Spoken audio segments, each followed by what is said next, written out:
హిందూ సంస్కృతి సాంప్రదాయాలపై మాజీ డీజీపీ అరవిందరావు రచించిన భారతీయం పుస్తకావిష్కరణ కార్యక్రమం తిరుపతిలో ఘనంగా జరిగింది.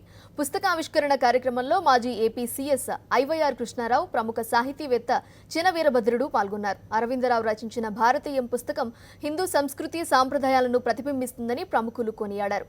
పుస్తకావిష్కరణకు ముందు మహతి ఆడిటోరియం నుంచి తుడా మైదానం వరకు పుస్తక ప్రియులు ర్యాలీ నిర్వహించారు. శ్రీ సిబిఎల్ఎన్ ప్రసాద్ గారు వారు ఒకరోజు నాతో మాట్లాడి, అయ్యా మీరు ఆర్టికల్స్ రాయండి అని అంటే సరే అని చెప్పి ఒప్పుకున్న తర్వాత నిజంగా నాకు కూడా ఛాలెంజ్ అయింది. ఎందుకంటే శుక్రవారం రోజు ఆర్టికల్ వచ్చిన తర్వాత మళ్ళీ నేను కొద్దిగా దానికి నెక్స్ట్ ఆర్టికల్ ఏం రాయాలి ఒక సబ్జెక్ట్ గురించి ఆలోచించుకోవడం అని అంటే మన భాషలో తపస్సు అనే పదానికి ఆలోచన అని అర్థం అండి. సంస్కృతంలో తపస్సు అనే పదానికి ధాతువుకి తప ఆలోచన అయింది. మన పూర్వీకులు ఏదో తపస్సు చేసినారంటే వాళ్ళు ఏదో అడవుల్లో కూర్చొని గడ్డం పెంచుకొని ఏదో చేశారని కాదు, తీవ్రంగా అనేకమైనటువంటి సామాజిక విషయాలపైన వాళ్ళు ఆలోచించారు.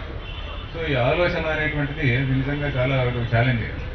సో ఆ విధంగా కొద్దిగా ఆలోచన చేసేటువంటి అవకాశం నాకు వచ్చింది.